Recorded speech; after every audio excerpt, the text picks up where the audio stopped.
Yan. Mayor, good morning. Oh, sure. Dito. Yan. Okay. Morning, Mayor. Good morning. For today, ilan pong students ang nakikater po nitong vaccines? Ano po yung mga vaccines? Anong grade levels pong mga nabigyan? Well, yung nangyari today is the symbolic opening of the campaign for vaccination sa ating mga mag-aaral sa pampublikong paaralan dito sa lungsod ng Maynila, elementarya at high school. And this is the start, and this is the day that we're going to vaccinate 53,000 more or less clients or mga batang Maynila sa lungsod, no? At lalo na yung sa mga kababaihan, mga estudyanteng babae, yung HPV, no? Importante yung HPV dahil talagang isa yan sa mga sitwasyon na paglaki ng ating mga kababaihan, malaking porsyento na nagkakasakit tungkol dyan. But then again, we're very happy despite of lacking of resources, we're still happy with partnership and the help of the DOH family with this journey of protecting the kids or mga batang Maynila. Mayor, ano po bang inaasahang epekto ng programang to sa mga Manila? It's more on really protection and prevention of possible na mga sakit ng batang na pwede nilang makuha.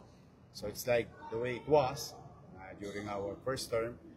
Ewan ko naalala nyo yung sa HEPA vaccine natin and so on and so forth. And we're very glad to share to the people of Manila na at the rate we are going in the past, we always achieve our goal and the national goal ng DOH. So we are hoping that in the coming days, parents and children will participate in the program. Kasi tingnan ninyo, in line with this protection sa ating mga batang Maynila, today, if I may say, we are almost in a critical situation with regard to the leptospirosis infection. This is our second week of dry days. After the typhoon Krising, I would like to inform the public that we are at 140 cases in the city. 4 deaths. Nalulungkot tayo. May sumakabilang buhay dahil sa infeksyon ng leptospirosis. But why am I saying that kailangan mag-ingat ang taong bayan? Because of the flooding, 140 cases, that is 0.73% attack rate. So that is above the average of 0.5. So that's why nananawagan ako sa ating mga kababayan, sa mga barangay, while we're having a flood control project problem in our own little way to 896 barangays, we must continue and pursue declogging our drainage system. Kahit man lang sa mga kanal natin, mabawasan natin ang espasyo o bara sa ating mga imbornal. Second, yung mga stagnant water, kung pwede sa ating mga barangay, ay tulungan na natin alisin ito. Baka ito naman ang susunod na maging problema natin o yung dengue problem. But for now, we are after to protect our children.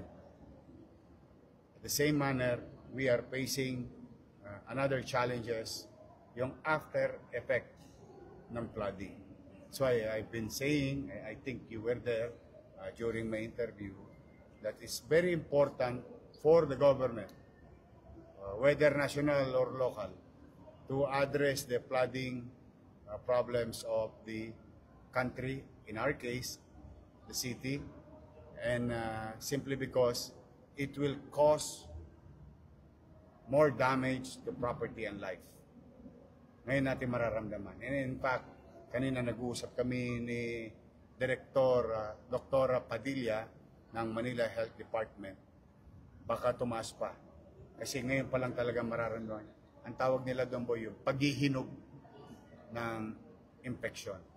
So, yun lang. Let me use this opportunity na manawagan sa ating mga kababayan na mag-ingat.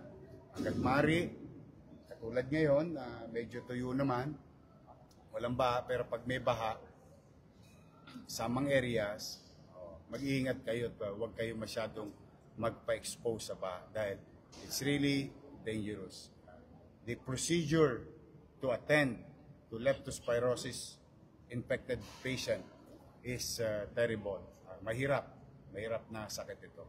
Mayor, may sapat po ba tayong mga bakuna para matugunan itong campaign na to para proteksyonan yung mga bata? Yes, once we launch something, there is enough for everyone, even in the past.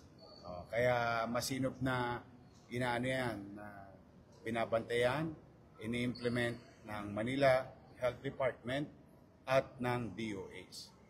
Mayor, may itutulong po ba yung Sure. Manila LGU regarding po dun sa situation ngayon po sa PGH na overcapacity? Paano po yung mga ibang Manilenyo na hindi na po ma-accommodate ng hospital? Paano po? Ay, kami naman willing tumulong. Ang ospital, I always believe that bawat buhay mahalaga. Bawat buhay may halaga. At bagay lamang bigyan ng sapat na atensyon yung mga nangangailangan ng tulong, lalo na patungkol sa ospital. As far as we're concerned, we're very happy that we have enough hospitals owned and run by the local government.